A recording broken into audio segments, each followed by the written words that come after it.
everybody, this is Mike Van Meter, and welcome to the Recovery is Possible podcast. And I want to thank you for joining me. And you can reach us at our Facebook site, which is also called Recovery is Possible, or our website, which is vanmeterwellnesssolutions.com.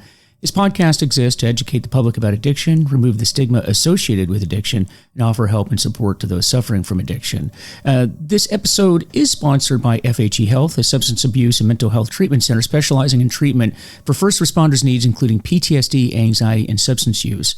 So take the first steps to a better life today by visiting FHEHealth.com. And folks, I'd like to introduce you today to Dana Golden. And Dana and I have been going back and forth now for a bit, trying to get her on the program. And that's, as many of you know, I've come to the conclusion of a graduate program and have been working on my thesis and all the associated work with that, and traveling and working and doing all the great things that being in recovery can do for you, because it frees you up to do these things, but it makes you awfully busy. But Dana was very patient, and she came on the program today, and I'm just so excited to have her, because she's going to be talking about the family side of all this. I know I spent a lot of time talking about the addict and the things, the programs and all the great things that are available to the addicts, but we don't spend a lot of time talking about the family. And I really am excited to have Dana on today, because that's exactly what she's going to be doing. And she's going to talking about the great things that she's done. She's got a book out there. She's got a couple of websites. She's doing some great work with her ex-husband, and she's going to tell you about all the things that are available to you. And it's going to be deviating from the standard Al-Anon program that we've talked about on this podcast and some other programs that we've talked about. And she's going to get into some areas like coaching, which is, a lot of people ask me about coaching, and I think that it was appropriate for us to have somebody that does that on this program. And she also will talk about interventions and those things, which a lot of people are curious about, and is really, I think that's, most people in the public are aware of interventions and what they are, at least generally, but Dana will talk to us a bit more about that. So with that, Dana, welcome to the program. Thank you, Mike. Thanks for the great introduction. It's wonderful to be here after, like you said, making several times and finally coordinating today to get on your podcast. I'm happy to be a resource and a help to your listeners. And I hope it all goes well and exactly what you're looking for. Oh, well, no, it was all my fault. All my fault that we were going back and forth, but we finally did it. We're getting towards the end of the summer, and things will get back to a normal schedule. And no, it's the honor's mine. And if you would, tell us a bit about yourself and your background, because it's your background, like a lot of people in the addiction field. A lot of times it's your experiences that kind of lead you into this business in the first place. Yeah, and that's the case for me as well. So I always lived on the other side of addiction. I grew up with a father that had some process addictions. I always sought out addicts and relationships to emulate that relationship that I had in my family of origin. I didn't get introduced to any kind of help for myself until I was in my late 20s, and a boyfriend went to treatment for drugs and alcohol. And when I verbally gave his counselor, when I dropped him off, the laundry list of everything she needed to fix in him so that I could be okay, she simply, without rolling her eyes, I might add, handed me a pamphlet for Al-Anon and said, go to Al-Anon. And I, refuted that and said, no, there's nothing wrong with me. He's the one with all the problems. You need to fix him. And she just said, go to Al-Anon. So being a dutiful girlfriend and never saying no to anybody, because I'm a people pleaser and very compliant, I went to Al-Anon, and that's what was my first introduction to the fact that I had a role and a place in these relationships with the addicts. So, and I quickly learned that I wasn't going for him. I was there to learn and grow for myself. So after that, I decided to get into therapy, because I knew I needed some more work in that area. And Al-Anon is a great resource, but not necessarily always enough. And then, of course, I devoured every book on addiction and recovery and self-help and personal development. And I just kind of became a junkie of personal growth and figuring out my life, because everything that had led me to that present, I didn't want to keep repeating in my future. So that's where my journey of recovery started. And I work with so let me just say, I'm an interventionist. I'm a family recovery coach. I'm also a recovery coach, but my passion lies really in working with the families. And so one of the first things that I learned, that I help my families learn, is that Al-Anon is a great resource, but there's a lot of other resources too. And the reason I'm so passionate about working with families is because there are so many resources for the addict. We know about all the treatment centers, addiction therapists, addiction coaches, and a lot of times our loved ones that have an addiction go off to treatment, and the family members are just kind of left in the wake of destruction and not knowing what to do or how to do it, and feeling very lost, because we get so wrapped up in that relationship with the addict that we become someone else. And when our addict is removed, we don't know who we are anymore. All our hopes and dreams have now become centered around our addict getting the help they need, getting clean and sober, and we forget that we have a life and we need to find our happiness and joy. And that's why it's so important for family members to get into recovery. And I'm often asked, well, why do I need to recover? I'm not an addict. And, we all are recovering from something. We're recovering from a bad relationship. We're recovering from a job loss. We're recovering from a death in the family. So, we're always recovering from something. So I just say, don't look at it like recovery in a treatment center. We all need to recover and grow in life, because once we stop growing, we're kind of stagnant, and we might as well, be dead. I don't want to say be dead, but when we stop growing, we die, to put it simply. So that's my goal, is to work with the families and help them find their own recovery, get their lives back on track, find their happiness and joy, and not be dependent on if their addict is using, they're a mess, and if their addict is not using, then they're happy. So they need to find their happy aside of what their addict is doing in their life. Well, it's interesting that you say that, because I get asked the same question when I'm working with families and when people are going through treatment. And people say, I have no idea what you're talking about. This is his problem or her problem. It's not my problem. And what we like to tell people is that it actually is your problem, because their use has affected you in many ways. Al-Anon, for example, you mentioned Al-Anon. A lot of people don't know this, but the steps in Al-Anon are the same exact steps that are used in AA. And step 1 in AA is, I'm powerless over alcohol. My life has become unmanageable. And what we like to tell people is that that's where it comes into play. You are powerless over your loved one's use of drugs or alcohol, and it has made your life unmanageable. And that's what you were talking about in your relationships. And the steps then are a way for you to heal yourself. It may not be an addiction issue on your part, but there are things about yourself that need to be worked on as well. And a lot of people don't understand that.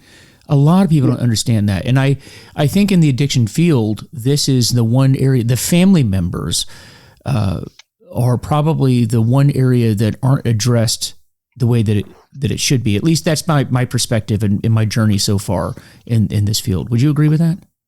Oh, absolutely. I do. And that's why I made it a point to surround my career by working with the families, because there isn't the help out there. And just to, take what you said further about that each family member has a role that they play in the addicted relationship, because any relationship you're in, people change and adapt to that relationship. Mm-hmm. And when you're in a relationship with an addict, it's a maladaptive role to keep the status quo, to not rock the boat. We walk on eggshells. Mm-hmm. There's all kinds of situations that we're changing in ourselves to accommodate the addict in our life. And it's been established years ago, there's 6 family roles around the addict. One being the addict, and then there's other roles that everybody takes on, and they share similar characteristics. There's the mascot, the caretaker, the lost child. So there's 5 roles, and I actually have a quiz that family members can take. It's just a free little resource. It can be found at danagolden.com/quiz. And it'll tell you the characteristics that you take on, which roles, and then it gives you information about those roles and a sequence of emails that'll tell you how to step out of that role. So it's a great resource for family members that are trying to figure out, well, what's my place in this? What do I do? Because the thing that family members don't understand is that their addict in their life is trying to do 2 things. They're trying to be comfortable, and they're trying to avoid pain. And when they're comfortable and they're avoiding their pain by using, everybody around them is also enabling that to happen. And so I always tell families, you can't wait for your loved one to get in recovery. You need to start making changes, because as long as they stay comfortable, they have no incentive to change. So if you want your loved one to change, you got to start doing some changes and be the catalyst to helping them see that change is necessary and possible. Yeah, it's a very good point. And what a great resource, too. I'm gonna definitely check that out. And that's Dana Golden /quiz. And DanaGolden.com. Oh, DanaGolden.com /quiz. Okay. Exactly. Yep. And anybody can take that quiz. It'll tell you your score in each one of the categories. And then obviously whatever category you're highest in is your primary role around the addict. Well, how long have you been doing this? Well, when I look back, I've been doing it, like I said, since I was in my 20s and got my first boyfriend to treatment. But I have been in and around it because I've been in Al-Anon since the 80s. Being a sponsor to people, helping with interventions on people. I was very involved in the AA community. My ex-husband and I were very involved, him on the AA side and myself on the Al-Anon side. So we did interventions. We worked with families. I got certified a couple of years ago because I figured if I'm helping all these families. And so I will tell you that my ex-husband, when I don't know how much of this story you even know, Mike, but I'll just say that my ex-husband relapsed during our marriage. He was clean and sober when we married, and then he relapsed after surgery on pain medicine that turned to heroin and gambling, and I ended up leaving with my 2 young daughters because I saw that was a train wreck that wasn't stopping anytime soon. So I did divorce him, and then 6 years later was when he kind of hit his bottom. He bankrupted his company, and he was indicted for mail fraud and wire fraud, money laundering, and he was sentenced to 5 years in federal prison. And before he went into prison, he did go to treatment because he didn't want to detox from heroin in prison. And so when he was headed to prison, I said, write down some stories, write down some reflection. You've been in recovery for years, you relapsed, you have a lot of experience, we can help other families. So when he got out of prison, I wrote the book, Addiction Rescue, the No BS Guide to Recovery. It's his story from his perspective. So it's we both co-authored it.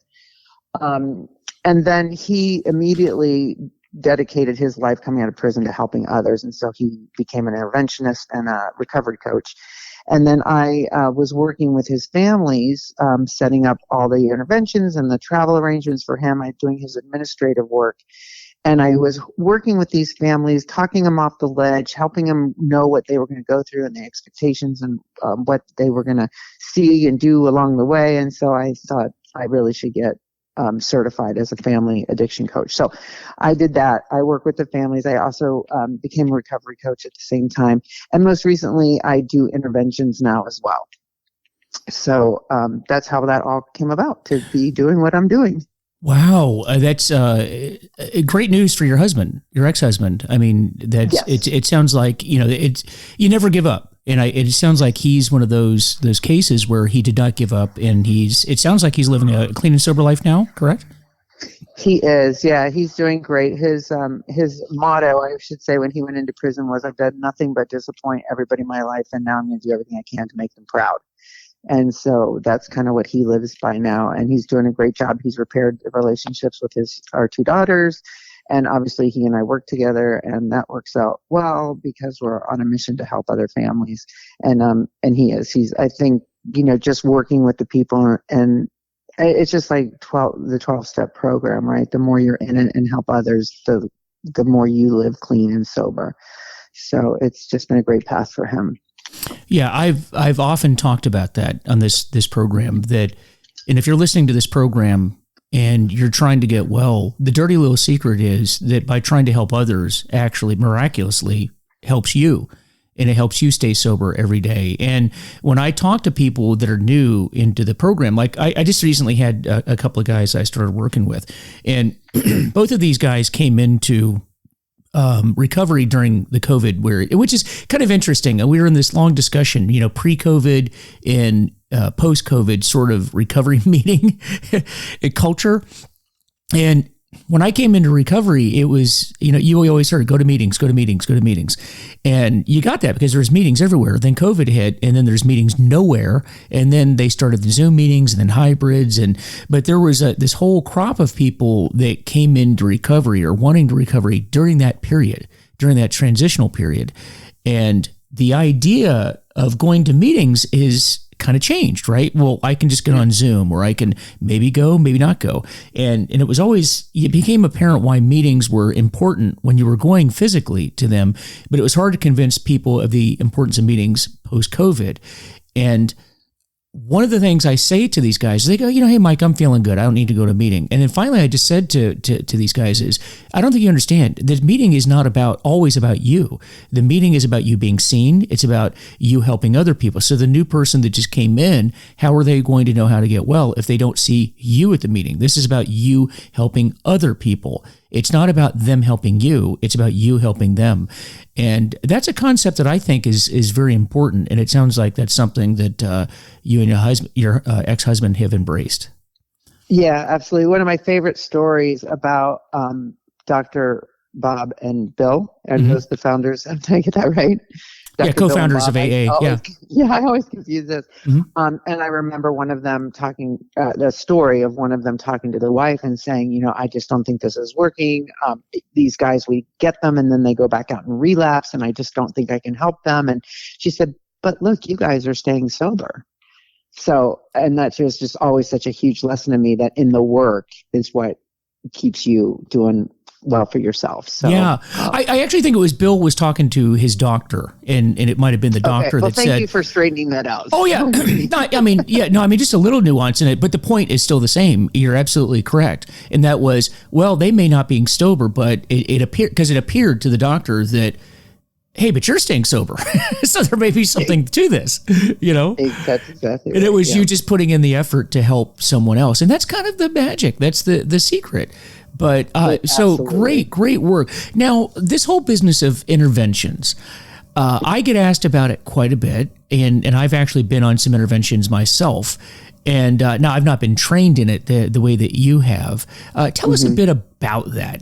Tell us what an intervention is, and maybe how that works and the effectiveness, and because I know a lot of people are curious about that. We've seen this on television. Like, I think there was a television show, I think, called Intervention. Was it not? Yep. Yeah. On A&E. Yeah, that's right. It's called Intervention. Right. Yeah. So a lot of people, I think in the public, just general public, that's people's exposure to it. So maybe tell us the real version of it. Yeah, and I will say that is pretty accurate, other than the fact that I wouldn't want to do that because it's such a shock and a surprise to a family member anyway, that to have it on national TV is just not my cup of tea. But it is a good portrayal of what happens. So by the time a family calls us, they've tried every resource they can think of, right? We're always the last call. We're not the first call. And typically it's going to be for drugs or alcohol, because it's the fatal uses that drive people to really seek that kind of professional help for their loved one. So we start to gather information about their loved one. Obviously, we figure out logistics. We have to come up with a plan for who's going to be there, who's appropriate to be there, how is it going to be helpful, or is it going to be a hindrance? So that's very well thought out. And then depending upon what the substance use is, and if there's co-occurring with mental illness, PTSD, trauma, we have a network of treatment facilities around the country where we will help the family pick to go to the best place suited for their loved one. And then it's a matter of we fly to wherever they are. We always make sure that the treatment center is not in the same state or vicinity where they are. We don't want them to be able to just leave and call their drug dealer or get a ride from a friend. So we always put them out of state. That's definitely a prerequisite when we're working with families. And then we spend a day ahead of time with the family doing the pre-intervention. We have them write what we call impact letters. Very emotionally heartfelt letters. They're never shaming. They're never blaming. They don't talk about the bad. They only talk about what the good they remember and how they want to help them. And they want them to accept this gift that the family has arranged for them. And then during that pre-intervention day, we determine how we're going to get the loved one to the intervention, how that's going to all transpire. We do that the next day. And I will say 95% of the time it works. When somebody, obviously people try to intervene on their own with their loved ones, and it never works because there's the respect isn't there. There's too many emotions, there's too much volatility. But when you bring in a professional from the outside and say, look, we're out of resources, we don't know what to do, but we know you need help. We brought in a professional to take over because they can give us the answers that we don't have ourselves. There's just a kind of a surrender to it. Sometimes it happens pretty quickly. Sometimes it can take hours. But it definitely diffuses the volatility. It diffuses their anger and resentment at the family, just having a third party there.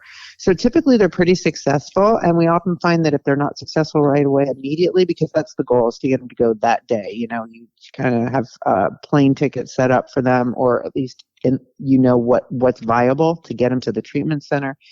And we try to do it that day. If there's absolute resistance, we do find that as long as the family adheres to some of the boundaries that they put in place during that pre-intervention, that the loved one will change their mind within, I would say, days of the intervention. And oftentimes 3 of the 5% will go to treatment within 2 weeks.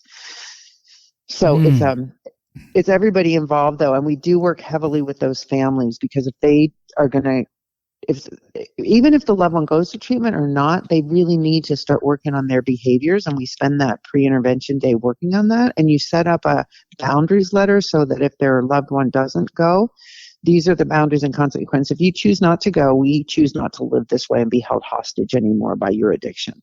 And these are the new rules we're going to play by. And as long as they can stick to that, and it starts making the addict a little uncomfortable in their life, they see a need to change. So that's also our job, is to help the family create those consequences if their loved one is not going to seek treatment.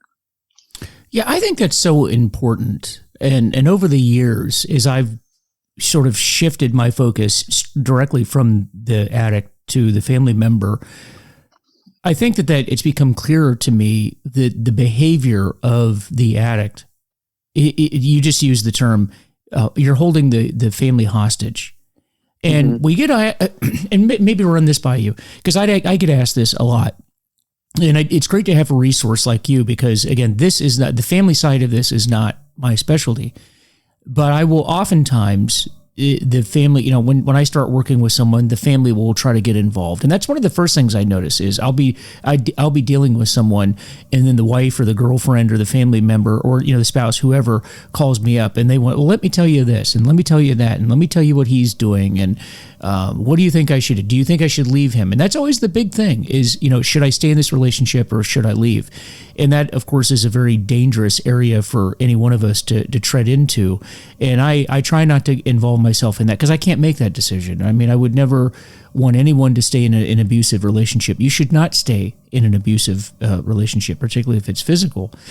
But beyond that, those are decisions that you have to make for yourself. And what sort of advice do you give to clients when they ask you? Because I'm sure they do ask you that type of question. Yeah. So it's really a matter of, coaching that person to the point of where they can make a really well-educated decision for themselves. When they're at the point where they ask that question, they're so wrapped up in the negative aspects of their relationship with their addict that it seems hopeless. And I do want to say that there is always hope. And so just getting a yes or no answer to a question like that is impossible. It takes working through, it takes background, it takes, setting boundaries, what you're willing to tolerate, because in relationships with addict, we all end up tolerating a lot more than we thought we'd ever tolerate, right? Because the addict just keeps pushing that line farther and farther out in the sand for us. We draw a line, they cross it, so we move our line. So it's a process of getting back to the person they were before. And is this relationship going to serve you, or is it not going to serve you? And what are you holding on to? And why are you holding on to it? And why have you stepped into this role, and why are you tolerating it? And, there's always hope for the loved one to get help. We never want to give up on them.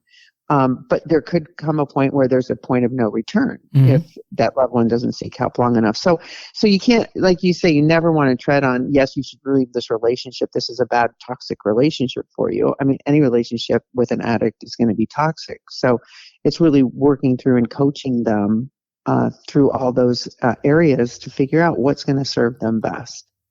Because there's a scary side to both of them. And when I left my husband, everybody thinks, oh, it's going to be greener on the other side. And I just kept saying, I don't care if it's not greener on the other side. I just don't want to live in this grass anymore. So you really have to get to the point where it's like, I know for myself, this is the right thing to do. And coaching is what I do to help them get there, to figure those answers out for themselves. I think that this centers around, and you have more experience in this than I do. What do you think drives this staying with someone, even though it may be an abusive relationship, or whether it's physically or emotionally? Is it just this idea that you feel that you can fix the person? Do you feel guilt? I'm sure from a lot of parents because I have heard this from parents that, hey, if I move out, if I have my child move out of the house, or if I distance myself, they're going to die. So therefore, I'm going to stay with them. And how do you address that? And what are your thoughts on that? Because I hear that quite a bit. Hey, Mike, I can't let them go. They'll die. It's somehow, and I'm thinking, but it's not you're not solely responsible for. They're already dying in their addiction. Yeah. But it's tough. I understand it's tough. It is. It's the most tough, like you say, when you're talking about parents that have a addicted child, and especially if there's mental health issues involved, because they're depending on them taking their medications and staying stable. And if they're not in the house, they don't know if they'll take their medication. They don't know if they'll make the right choices and decisions. So it is really difficult. But it's about steering your loved one to get the help they need and not making them as comfortable. And it's always more difficult when it's a child. So, and those are the things we have to work through. But you're absolutely right. It is not your responsibility, especially once they're an adult, to make those choices. And the beauty about offering an intervention is, if they say no to an intervention, they're saying no to getting well, because you're offering them, especially if they're living in your home, and you're saying, I'm not going to tolerate you living in the home and holding us hostage and doing all these things that you're doing. But we are offering you a warm bed and a shelter and a great place to go heal yourself. So if they say no to that, they're kicking themselves out. You're not kicking them out. You're giving them a great alternative, when we have to help the families see it from that perspective. So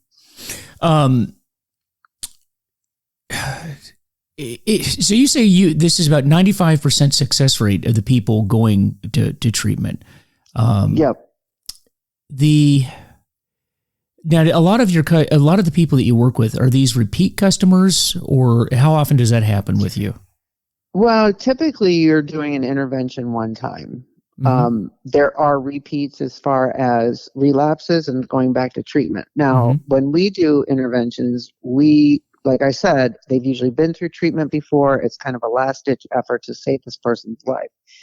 We're going to recommend not doing a 30-day program. We're going to recommend long-term, and we work with facilities that provide long-term care, because one of my big things is 30 days in treatment is just the beginning, right? Yeah, I mean, you can't undo years of bad behavior in 30 days. So we work with treatment centers that aren't, the $50,000 a month and want them to stay for 3 months. We're working with facilities that are more reasonable per month, and will keep them long term. The last two I did were two gals. They like to keep them for at least 6 months, if not 9 to 12 months. So to prevent the relapse, because the longer, as you know, they can stay sober in sobriety and in recovery, the better their chance of not relapsing is. So by the time we're doing an intervention, oftentimes they've been through treatment for 30 days and it doesn't work. I wouldn't say necessarily continually relapsing, but these are relapse victims. So we're trying to get them more long-term care. Yeah, that's interesting that you mentioned that, because it's something that I've been thinking about quite a while, particularly after, my own experience in treatment, and then doing my internship, where I spent a year working at a facility. It was a 28-day facility, and looking at the relapse rates in that facility, it caused me to do a lot of thinking about this whole, and when we say 30 days, model. it's basically 28 days. But, Yep. and that's kind of an interesting historical reason. Maybe I'll do a podcast at some point talking about how in the heck did we come up with 28 days? Like, where'd that come from? But basically a month in treatment. And you're right. And I've seen it, I've experienced it, and I've seen it with my own eyes. We have this model, this 28-day model that we're using that is, the data is pretty clear that that's not an effective model, but yet we continue to use it. And it seems to me like in the next sort of wave of recovery treatment, I think what you're going to see that is the standard model is going to be something that is much longer term. And I'm starting to look hard at the sober living houses, extended living houses, facilities where people can live longer term. I know a lot of the patients don't want to, a lot of the patients that I worked with over the last year, that was one of the recommendations that we put into their treatment plan. And of course, they're always resistant to that. Nobody wants to live in a facility for that long. But the data shows that that's what is necessary. That is absolutely what is necessary. The longer that you can be in treatment, the higher your chances are of getting well. And it sounds like that was your experience as well. Yeah, absolutely. And I think that model came up because somewhere along the way, someone said that you can change a habit in, I don't know, 21 days or something. And and now research has shown that it does take longer than that to change a habit. And you know, from the get-go, when we talk to families, it's like, this is a practice to be done for the rest of your life. You know, just like if you're a doctor and you have a practice, or have a practice of yoga or a practice of meditation, it's something you practice every day. And that's what recovery is. It's a practice and a mindfulness every day to practice your recovery. And we talk about that in the book, Addiction Rescue. That's one of the 5 steps, is the aftercare, which is so essential. Yeah. And, you know, I'll point out something else, too, that I take issue with this notion when they put it, because I think that because people don't really understand addiction, they do this comparison between a habit and an addiction. They actually are different. I mean, an addiction is a disease. You know, if you subscribe to the disease model of addiction, which I do, we aren't talking about, you know, I'm going to get in the habit of putting my car keys over here as opposed to over here. That's not what we're talking about. We're talking about a deadly progressive disease that is a disease of the mind and the body. It's much more complicated than that. You know, so it's not a matter of as simple as just changing that habit. But I think that the people that started this whole notion of a 28-day model, I think that's what they were thinking of. And I just don't think that those are apples and oranges to me. I absolutely agree with you. And that makes perfect sense the way you say it as well. And I do subscribe to the fact that it's a progressive disease. Yeah. I've experienced it. And I don't think there's anybody in recovery that won't tell you. If, for example, I've got, last night, I was at a meeting last night, and there was a gentleman that picked up a 30-day chip. And it was said by numerous people in the meeting, hey, that is fantastic. That right there that you just picked up is the hardest chip. It's the hardest chip to pick up, other than the 24-hour chip, obviously. But the next one is the 30-day chip. And I feel that way, and everybody I know feels that way. The picking up a 10-year chip is almost easier than picking up the 30-day chip, because there's something about the pull, the physiological pull, the psychological pull. There's a lot of factors that go into it. And, you know, oftentimes in early recovery, not only are you dealing with the physiological aspect of your recovery, but that's generally when you're dealing with the mess that's been created too, whether it's a divorce, losing the kids, losing a job, maybe legal issues, a whole host of things that can happen that addiction brings you towards. And often, so right as your body is fighting you the most and your mind is fighting you the most, then you're dealing with all the mess that was created too. So that makes early recovery hard. And the longer someone can stay in recovery, I believe, the more time that your body, your brain, has to heal, because it has to heal. There's a lot of damage done to your body. There's a lot of vitamins, minerals that aren't absorbed in your body that have to be replaced. Serotonin levels have dropped, GABA levels have dropped. All that has to be replaced. And the longer you can be in a place where you are quote unquote forced to not drink or drug, however you want to term that, I think the better your chances are of being into long-term in recovery. So that's something to consider. And I tell you, I'm really stressing that more and more with people that I work with. Longer is better when it comes to treatment. Yeah, you're absolutely right. And the numbers and the statistics prove that as well. And I think it's 5 years. Mm-hmm. There's very low relapse rate if somebody can make it 5 years. Mm-hmm. But I want to reiterate too that the brain is damaged and it cannot produce the GABA and the serotonin and the dopamine that it once did. But the beauty is that our brains are neuroplastic and they repair themselves. But most substances, it takes 12 to 14 months to repair the brain to get those levels back where they need to be. So 30 days is a big feat because you're working against all of that. But the longer you can go and clear the cobwebs and get that brain to recover and start filling your head with new codes, right? Because our brains just kind of work on codes like a computer. It's just a loop. And so you have to change the triggers and the behaviors and the perceptions. And the longer you can do that and recode the brain, the more success you're going to have. Because it's like you said, it's not just about getting past the physiological addiction. It's about repairing the damage that has been done. Mm-hmm. Now, after you do this intervention and the loved one goes off to treatment, do you continue the relationship with the family, or how does that work? Absolutely. Mm-hmm. Absolutely. Yep. We always make sure that the families get into their own program, whether it's coaching. We can set them up where Al-Anon meetings are in their area, addiction therapists. We always recommend that the families have to get into their own recovery. Because here's the thing. You send your loved one off to treatment, and let's just say it is for 30 days, and they learn a new language, so to speak, right? And they come back speaking French, and you're still speaking English because it's an immersive program for 30 days. It's not going to work. It's just a recipe for relapse. I mean, the family has to get on the same page. And I always tell my families, you've got 30 days, 90 days, whatever it is, to get your act together and figure this out, or they're going to come home and it's just going to be the same thing, cyclical all over again. So yeah, it's highly important to work with those families and help them understand their roles and how to change their roles, because that's exactly what your loved one's doing in their recovery program over at treatment. Yeah, it's a very, very, very good point. Everybody has to change. And everybody. Yep. We always say in recovery, we don't expect you to change much. We just expect you to change everything. Yeah, that's right. It's not a whole lot. We just basically, I mean, we laugh, but there's a lot of truth to that. I mean, there is. We really, it was our thinking, our best thinking on our best day got us to where we are. And that includes the families. That's not just the addict, but our best thinking on our best day got us here. And it was our thinking that got us here. So it's our thinking that's going to get us out of here too. And we have to change all of that. And that's everybody. That's everybody in this whole ecosystem of addiction has to change. That's exactly right. Yeah. And so we definitely stress that to our families. Yeah. Well, anything that we didn't cover that you think is important for the listeners to hear? I would say the one thing I always try to help family members see is that they have to learn to separate their loved one from the disease of addiction, right?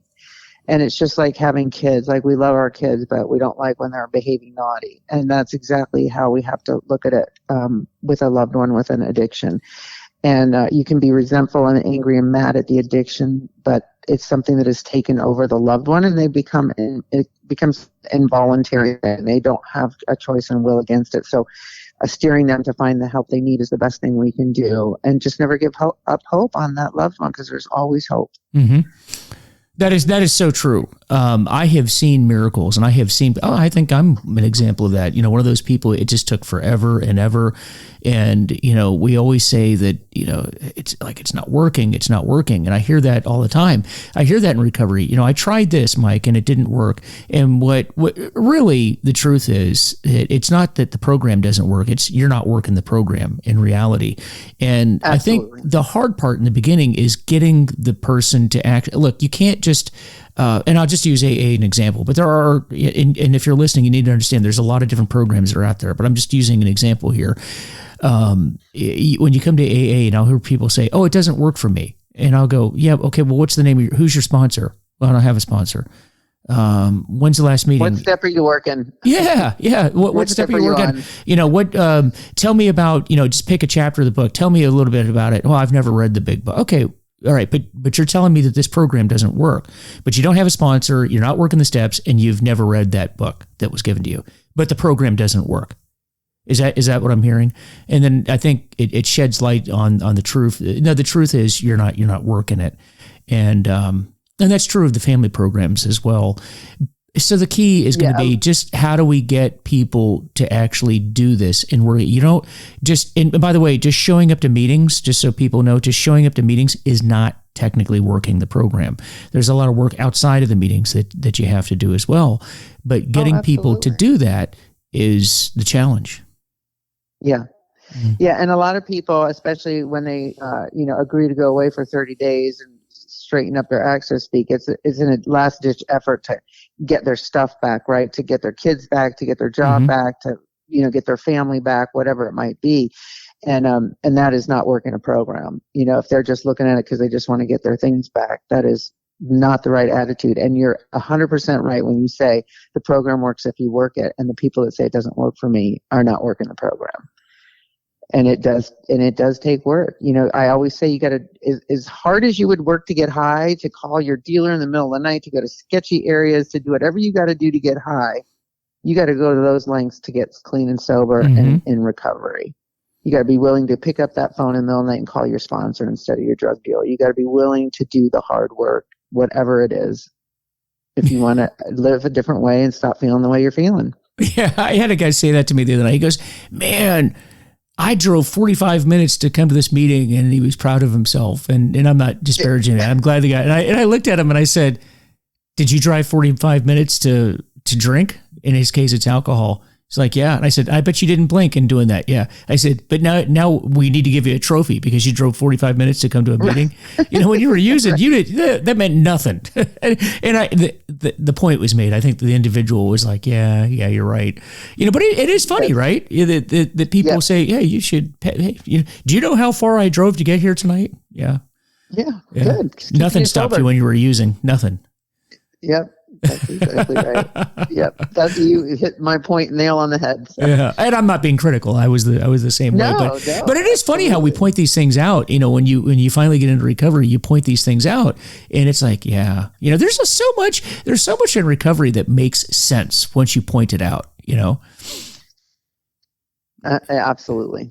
Well, remind everybody once again how they can get hold of you, your websites, any other social media that you're on, because I know there's going to be a lot of listeners that want to reach out to you to get some more information. Oh, and I would welcome that and be happy to consult, talk to, get you on the path to your own recovery anytime. So you can email me at dana@danagolden.com. Again, the quiz, if you want to take the quiz and figure out your family role in relation to the addict, is danagolden.com/quiz. The website where you can find actually my ex-husband, our intervention services, sober companion, sober escort services, as well as coaching, is theliferecoverycoach.com. You can find me on LinkedIn, Dana Golden, and I think that's pretty much it. And that's Dana Golden, and that's GOLDEN.com, correct? Yes. Yes. And the reason I say that is because online, there are some, and she and I were talking about this before we came on, there's some different versions, but it's with an EN on there. Yeah. So DanaGolden.com. That's the newest version. Mm-hmm. Well, fantastic. I really appreciate you coming on the show and shedding some light on the family programs, and keep up the good work that you're doing. It's so important. Well, thank you, Mike, and you too. I mean, we're all in this together, fighting the fight. So, absolutely, I appreciate your work as well. Yeah, and thanks for having me on. We have to have you on again down the road. We're definitely gonna have to do it. Well, thanks. Yeah, and let me know. I'm always available to be an asset to your listeners. Oh, thanks again. And so, everybody, this episode has been sponsored by FHE Health. And according to SAMHSA, first responders are 30% more likely to develop behavioral health conditions like PTSD. And FHE Health specializes in getting first responders better and cleared for duty. And find out more at FHEhealth.com, FHEhealth.com. So, as I always like to say, I don't represent any group, although I've talked about groups. Like we talked about Al-Anon, we talked about AA. We don't represent any of these groups or any group. We're just giving those examples out for you. Check all the groups out for yourself. And I don't represent anyone other than myself. And that same goes for Dana. My only purpose in giving this information is to share with you what I've done because it's helped me, and maybe it'll help you as well. And if I've said anything that doesn't apply to you or you don't agree with, then just discard it. But try to take any information you can use for yourself and help others as well. That's what we do in recovery. We help ourselves along the way, and we try to impart that knowledge onto others because maybe it will help them. So with that, please visit our Facebook page, Recovery is Possible, and our website, VanMeterWellnessSolutions.com, and let me know how I'm doing, and let me know if there's a topic that you're interested in hearing about, because I'd love to hear from you. You guys take care of yourselves, and we will see you next time.